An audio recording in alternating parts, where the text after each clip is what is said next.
अस्सलाम वालेकुम अजीज तलबा तालिबात, इजी मैथ क्लासेस में आपका इस्तकबाल है। मिशन महाटेट के ताल्लुक से स्पेशल बैच हमने शुरू कर दी है और इससे पहले भी हमने लेक्चर्स वीडियो अपलोड कर दिए हैं, जो कि वो लेक्चर वीडियोस सिर्फ जो स्पेशल बैच से अटैच स्टूडेंट है उन्हीं को दिखाई दे रहे हैं। तो उसी सिलसिले में हर सब्जेक्ट से रिलेटेड हम video upload easy math classes पे अपलोड करते रहेंगे और साथ ही साथ काउंसलिंग क्लास भी रेगुलर होती रहेंगी इंशाल्लाह।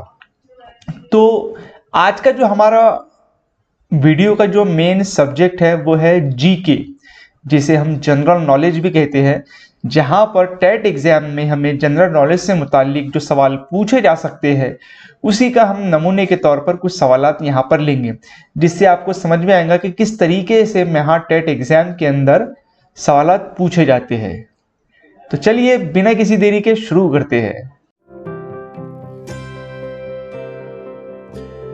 तो अजीज तलबा तालिबात, जैसा कि आप जानते हैं हमारे जो सोशल मीडिया हैंडल्स है, टेलीग्राम पे हमारा चैनल है EMC Urdu, easy math classes का नाम है EMC उर्दू, आप सर्च करके देख सकते हैं। साथ साथ में डिस्क्रिप्शन में भी उसकी लिंक रहेंगी। साथ साथ में ट्विटर, फेसबुक, इंस्टाग्राम पर सलमान वकार खान आप या गूगल पे भी सर्च कर लेंगे तो आप हमसे कनेक्ट हो सकते हैं।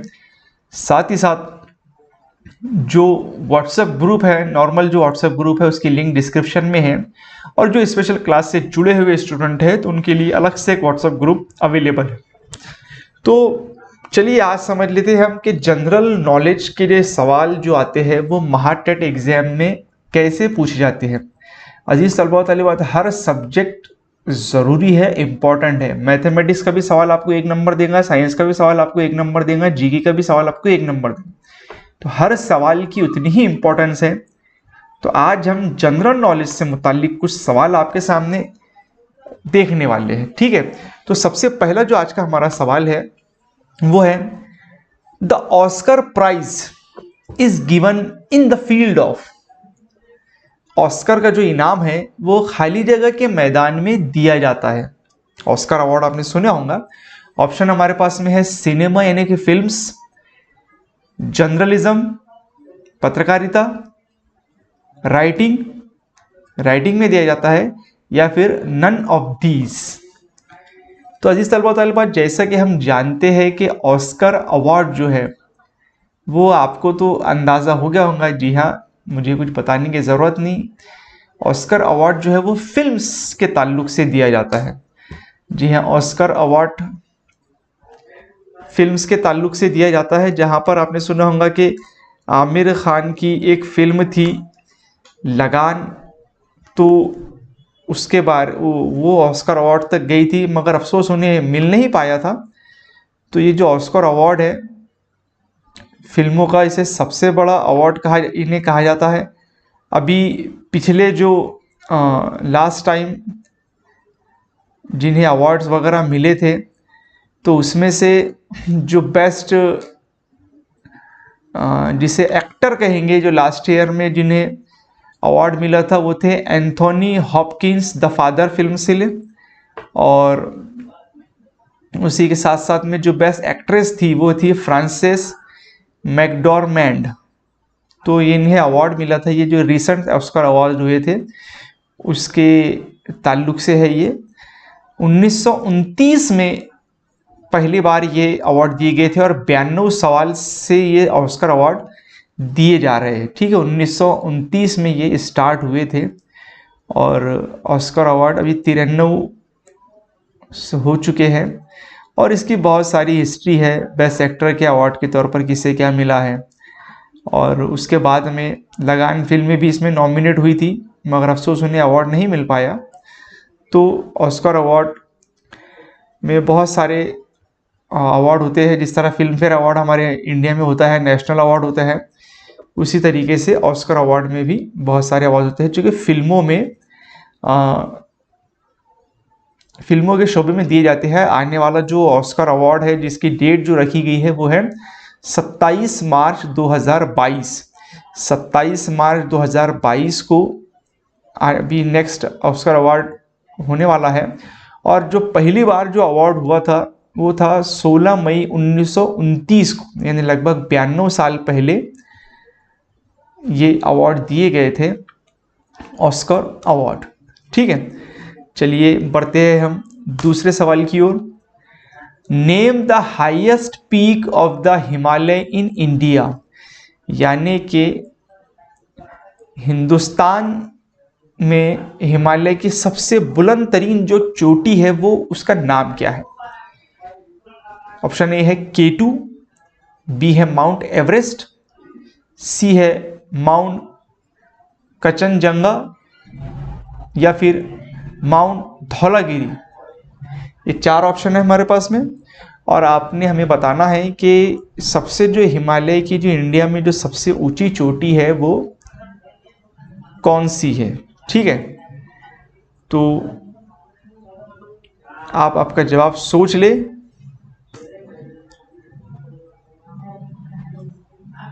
हिंदुस्तान में जो हिमालय की जो चोटी है वो जो सबसे बड़ी चोटी है उसका जो नाम है वो है K2।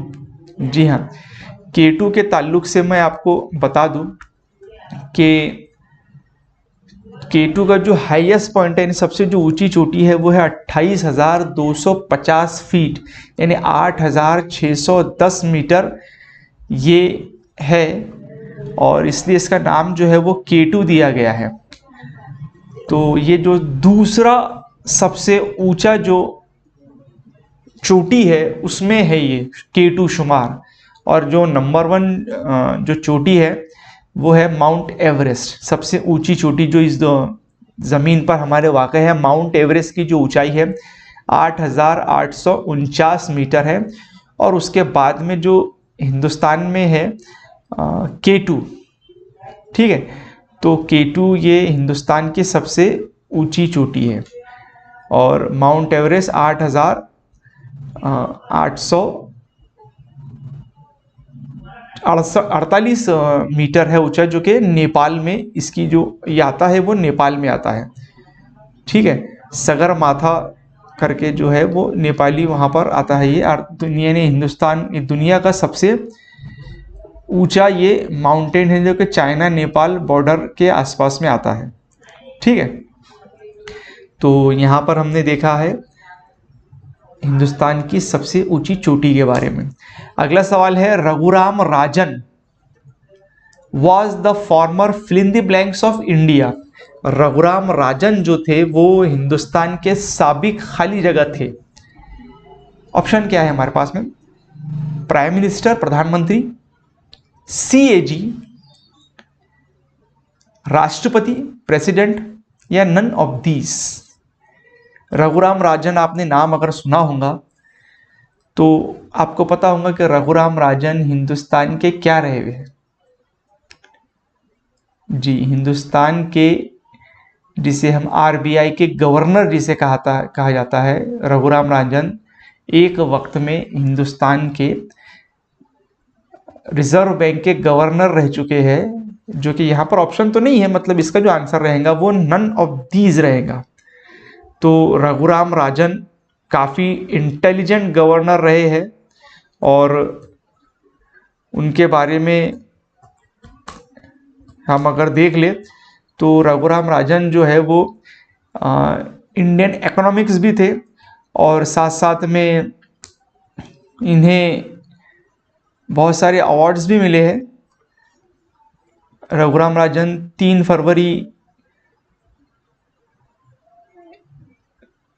फरवरी को पैदा हुए, ये 3 फरवरी 1963 में ये पैदा हुए थे। जी हाँ, जहाँ तक मुझे याद है। और साथ साथ में ये जो इनका जो ड्यूरेशन रहा था तो वो थे 4 सितंबर 2013 से लेकर 4 सितंबर 2016 तक, यानी 3 साल तक के ये गवर्नर रहे थे, मनमोहन सिंह की सरकार में भी और मोदी सरकार में भी। तो इसके बाद में जो गवर्नर बने थे वो उर्जित पटेल बने थे, अगर आपको पता होगा। जब नोटबंदी हुई थी तो इसके बाद में इनके टेन्योर ख़त्म होने के बाद में नोटबंदी हुई थी। तो रघुराम राजन काफ़ी इंटेलिजेंट और इकोनॉमिक्स्ट जो थे, तो रघुराम राजन हिंदुस्तान के साबिक रिजर्व बैंक के गवर्नर थे। तो इसमें से कोई इसका ऑप्शन नहीं है। चलिए बढ़ते हैं अगले सवाल की ओर। Sanchi Stupa is a monument dedicate to. Sanchi Stupa जो है वो एक यादगार मकबरा जो है वो किससे रिलेटेड है? ठीक है, तो ऑप्शन हमारे पास में है हिंदू धर्म, बौद्ध धर्म, जैन धर्म या नन ऑफ दीज। तो सांची स्तूपा जो है वो आपको मैं बता दूं कि एक बुद्धिज्म यानी बौद्ध धर्म जिसे कहेंगे हम, उससे ये इनका एक यादगार मकबरा है जो कि सांची टाउन है, Raisen district, state of Madhya Pradesh में, मध्य प्रदेश में ही आता है। और ये भोपाल से करीब 46 किलोमीटर दूर होता है, जो कि ये सांची बुद्धि जो ग्रेट स्तूपा जिसे कहते हैं। और इसकी भी काफ़ी पुरानी हिस्ट्री है, अशोक सम्राट के दौर से इसका रिलेटेड। ये जो अशोक सम्राट, आपने जो आपने सुना होगा, तीसरी कब्ल मसीह में इनका जो जिक्र होता है और वहाँ से इसका ताल्लुक जुड़ा हुआ है और ये मध्य प्रदेश में वाक़ई है, तो ये बुद्धिज़्म से रिलेटेड है। तो काफ़ी अच्छा इसके बारे में हिस्टोरिकल प्लेस है, बहुत सारे लोग वहाँ पर घूमने भी जाते हैं। तो ये बुद्धिज़्म से रिलेटेड है, ठीक है, यानी बुद्धिज़्म की एक यादगार मकबरा है। उसके बाद में अगला सवाल हमारे पास में है, हावड़ा स्टेशन इज इन, यानी हावड़ा का जो स्टेशन है वो खाली जगह में है। ये तो बहुत आसान सवाल है जी, कि इस तरह के भी सवाल आपको टेट एग्जाम में पूछे जाते हैं। तो ऑप्शन हमारे पास में है कोलकाता, गांधीनगर, अंडमान या फिर भोपाल। तो हावड़ा स्टेशन सुना होगा आपने, हावड़ा ब्रिज वगैरह, ये कहाँ पर है? जी हाँ, ये है कलकत्ता के अंदर, यानी कि कोलकाता भी जिसे कहा जाता है। और काफ़ी ये सबसे बड़ा हिंदुस्तान में जो हावड़ा जंक्शन भी जिसे कहते हैं, और ये हावड़ा में बाकी है, जो कि जिसे पश्चिम मगरबी बंगाल या वेस्ट बंगाल जिसे कहती है। और ये सबसे पुराना और सबसे बड़ा जो रेलवे कॉम्प्लेक्स है वो है, और ये हिंदुस्तान की दुनिया के सबसे बिजी स्टेशनों में से एक है, जंक्शन है बल्कि ये। और यहाँ पर लगभग 23 प्लेटफॉर्म है। जी हाँ, 23 प्लेटफॉर्म है और इसकी काफ़ी पुरानी हिस्ट्री है, पुराना ओल्ड एज है। और लगभग 600 पैसेंजर ट्रेन है, 23 प्लेटफॉर्म है यहाँ पर। और 1851 में इसकी जगह वगैरह, और 1852 में और 1853 के जो दौर था, तो 1851 से लेके 55 तक के इसका जो स्टार्टिंग है वो हुआ है 1854 के आस 1854 में ये स्टार्ट हुआ था। और अभी ईस्ट इंडियन रेलवे कंपनी का इसका पहले नाम था। और उसके बाद में इसके बारे में बहुत सारी ट्रेनें वगैरह यहाँ से जाती है, 2-2 दिन की ट्रेनें, अगर आपने सुने होंगे। और हावड़ा दिल्ली की जो लाइन है, या हावड़ा नागपुर मुंबई ये जो होती की जाती है, या हावड़ा चेन्नई, हावड़ा नागपुर अहमदाबाद भी जाती है। फिर हावड़ा गया दिल्ली भी एक रूट है इसका। तो बहुत सारे इसके रूट है, और सबसे हिंदुस्तान के सबसे बड़े जो स्टेशन है उसमें से एक शुमार है हावड़ा का, ठीक है। तो ये कोलकाता में वाक़ है। अगला सवाल है जो कि बहुत बहुत बहुत आसान है। एक साल बराबर 366 दिन, 365 दिन, 364 दिन या इनमें से कोई नहीं। तो जो एक साल बराबर है, ये तो बहुत आसान जवाब है हमारे पास में, 365 दिन। मगर एग्जैक्टली अगर देखा जाए तो 365 दिन तो है, मगर साथ ही साथ में 6 घंटे का एक, इतने 365 दिन 6 घंटे का एक साल होता है। अगर एग्जैक्टली हम देखें तो ये जो 6 घंटे है, तो इसे 4 साल के बाद में एक दिन के तौर पर, यानी 6 चौक 24 के तौर पर काउंट कर लेता है। और जो लीप ईयर होता है वहाँ पर 366 डेज कंसिडर किए जाते हैं। तो वैसा देखा जाए तो एक साल जो होता है वो 365 दिन का होता है, ठीक है। चलिए बढ़ते हैं अगला सवाल। Kalahari desert is in the continent of, Kalahari जो डेजर्ट है वो कौन से बर्रे आज़म में है, ये हमें बताना है। तो कालाहारी डेजर्ट जो ऑप्शन हमारे पास में है, एशिया, यूरोप, अफ्रीका या फिर ऑस्ट्रेलिया। तो देख लीजिए कालाहारी डेजर्ट जो है वो सबसे बड़ा लार्ज जो है वो डेजर्टों में से एक है, जो कि लगभग 9 लाख स्क्वायर किलोमीटर का जो एरिया है उसमें ये फैला हुआ है। और ये जो कालाहारी डेजर्ट है, ज़्यादातर जो रेगिस्तान वगैरह है वो आपको मालूम है कौन सी इसमें आते हैं, अफ्रीका कॉन्टिनेंट, अफ्रीका बर्रे आज़म में आते हैं। और इसमें थोड़ा साउथ अफ्रीका और नामीबिया का भी जो पार्ट है वहाँ पर ये है। तो कालाहारी डेजर्ट जो है बहुत लगभग 9 लाख किलोमीटर की ये रेंज है। और अगर इसके बारे में हम और डिटेल में देखेंगे तो यहाँ पर बहुत पुराने और बहुत बड़े रेगिस्तानों में से इसका शुमार होता है कालाहारी डेजर्ट, जो कि साउथ अफ्रीका में। और यहाँ पर अलग अलग जंगली जानवर, वाइल्ड डॉग, जंगली कुत्ते वगैरह भी वहाँ पर पाए जाते हैं, ठीक है।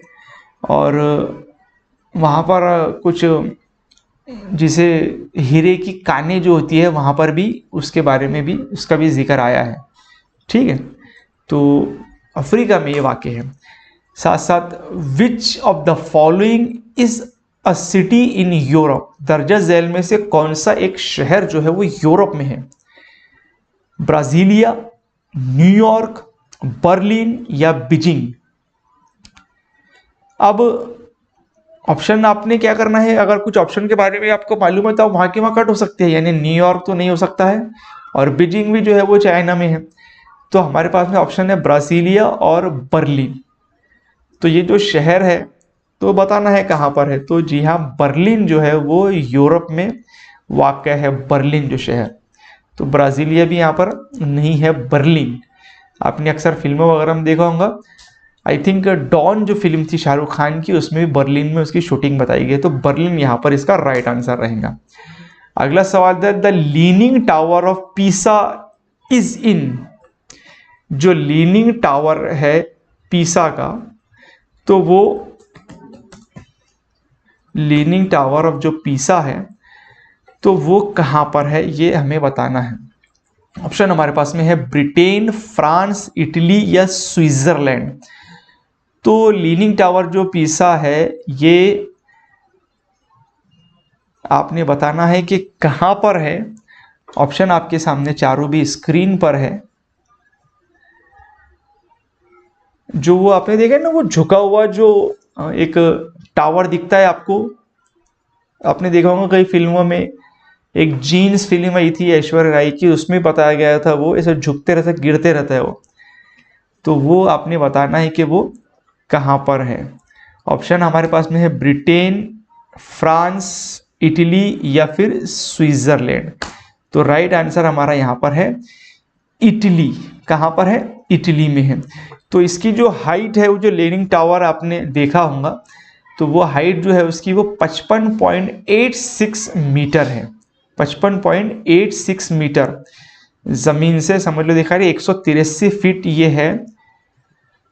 और ऐसा ये थोड़ा झुका हुआ है, इसके बारे में अगर देखेंगे। और ये काफ़ी पुराना और लगभग 200 साल के भी पहले की पुरानी इसकी हिस्ट्री रही है, बल्कि उससे भी पहले। तो लीनिंग टावर जो है वो इसलिए 1589 एंड 1559 के दौर में भी इसकी कुछ हिस्ट्री से रिलेटेड जिक्र है। और काफ़ी पुराना है ये, और ऐसा लगता है कि ये गिर रहा है, इस तरीके से ये बनाया गया है, ठीक है। तो उसे थोड़ा बैलेंस देने के लिए 1998 में भी उसके बारे में थोड़ा चेंज किया गया है। और जो जलजले से भी इसका सर्वाइवल वगैरह हो जाता है इसके अंदर, ठीक है। तो जो गिरता हुआ मीनार जो आपने देखा होगा वो है लीनिंग टावर ऑफ पीसा। अगला सवाल है, कोबोल, जावा, फोर्ट्रॉन तमाम खाली जगह है, तो ये क्या है? कोबोल, जावा और Fortran tribes of south America, यानी साउथ अमेरिका के कबाइल है। साथ ही साथ कंप्यूटर प्रोग्रामिंग लैंग्वेजेस है, languages of various nomadic tribes यानी मुतअद्दिद खाना बदोशों के कबाइल की ज़बानें हैं, या नन ऑफ दीज। तो अगर आपने सुना होगा जावा, फोर्ट्रॉन, ये सारी जो चीज़ें हैं ये क्या है, तो ये जो है कंप्यूटर प्रोग्रामिंग लैंग्वेजेस है। जी हाँ, कंप्यूटर प्रोग्रामिंग लैंग्वेजेस में इसका शुमार होता है। तो आप यहाँ पर ध्यान में रखिए जनरल नॉलेज की तरह पर, और या फिर कंप्यूटर से रिलेटेड क्वेश्चन में भी आपको ये पूछा जा सकता है। अगला सवाल है हमारे पास में, what is the full form of NPK. Option हमारे पास में है nitrogen, phosphorus, potassium, nitrogen, potassium, phosphorus, neon, potassium, phosphorus, neon, phosphorus, potassium.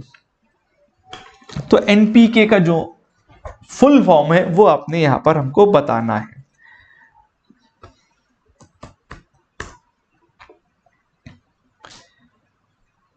तो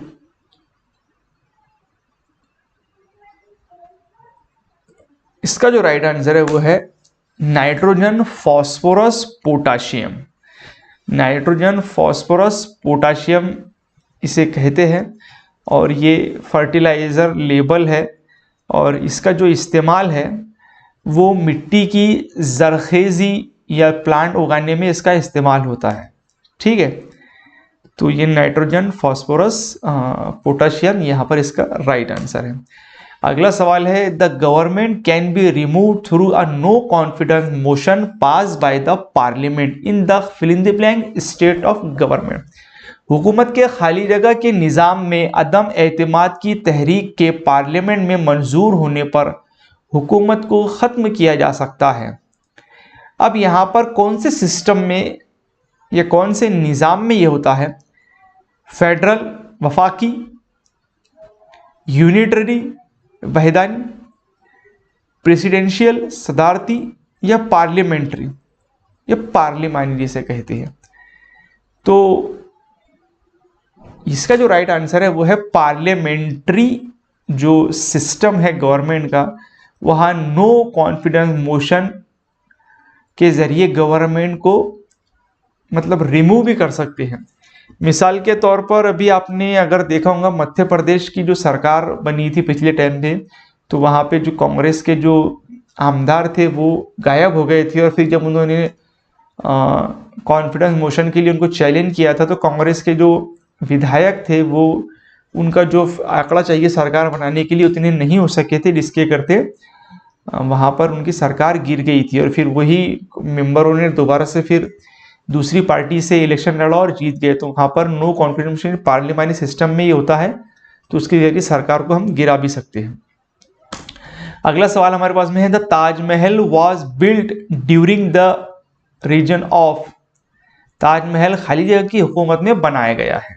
अकबर, शाहजहां, कुतुबुद्दीन ऐबक या इब्राहिम लोधी।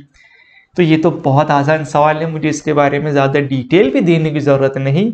एक क्लिक करना है आपने ताजमहल का, और 50 चीज़ें आपको ताजमहल से मुताल्लिक देखने को मिलेंगी। तो ताजमहल जो बनाया है वो बनाया है, जी हाँ, शाहजहां। शाहजहां ने काफ़ी बड़ी बड़ी लाल किला भी उन्होंने बनाया है, और जामा मस्जिद भी जो है दिल्ली में, तो ये उन्हीं के दौर में बनी गई है। तो मुझे उम्मीद है जिस तलबा तालिबात यहाँ हमने बहुत सारे सवाल जनरल नॉलेज के किए हैं और आपके वो समझ में आए होंगे। इसी तरीके के हम सवालात और डिस्कशन क्लास हमेशा यहाँ पर लेते रहेंगे। इजी मैथ क्लासेस से जुड़िए, स्पेशल क्लास ज्वाइन कर लीजिए जो रह गए हैं, और जिन्होंने स्पेशल क्लास ज्वाइन कर ली है मुझे उम्मीद है उन्हें तमाम लेक्चर्स और डिटेल समझ में आ रही होंगी। वो हर लेक्चर्स को क्या करें, नोट करा करें अपने पास, क्योंकि बहुत सारे सवाल रिपीट होते हैं और बहुत सारे जो क्वेश्चन हैं वो इसी से रिलेटेड पूछे जाते हैं।